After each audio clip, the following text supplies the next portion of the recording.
რეგიონული განვითარების და ინფრასტრუქტურის სამინისტრო მორწლიანი მუშაობის ანგარიში წარადგინა. ანგარიში საზოგადოებას მინისტრის პირველმა მოადგილემ გიორგი ამაშუკელმა გააცნო. მისი განცხადებით უწყებამ წელს 890 მილიონი ლარის ღირებულების ინფრასტრუქტურული პროექტები განახორციელა. ამაშუკელის ინფორმაციით 2013-2014 წლებში გაიხსნა ავტომაგისტრალის 55 კილომეტრიანი მონაკვეთი. რეაბილიტაცია ჩაუტარდა გზებს და 87 ხიდს. ასევე აშენდა 18 ახალი ხიდი. დაიწყო წყალმომარაგების ახალი პროექტების განხორციელება. რეგიონებში განსახორციელებელი პროექტების ფონდისა და სოფლის მხარდამჭერი პროგრამის ფარგლებში 14000-ზე მეტი საშუალო და მცირე ზომის ინფრასტრუქტურული პროექტი განხორციელდა.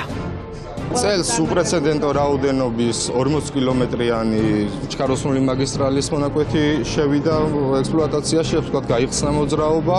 ასევე ჩვენ დავიწყეთ უკვე 100 მილიონი ლარის ფარგლებში საქართველოს 24 ქალაქში წყალმომარაგების სისტემების გაუმჯობესების პროექტი და მრავალი სხვა პროექტი. რაც შეეხება ახალ მშენებლობას, ესა მაგისტრალურ მშენებლობას 40 კილომეტრზე მოხდება წლის ბოლომდე მოძრაობის გადართვა, ანუ 32-ზე ქუთაისის მონაკვეთზე უკვე გახსნილია, 5 კილომეტრი უკვე გახსნილია რუისში და 3 კილომეტრი დაემატება უახლოეს დღეებში.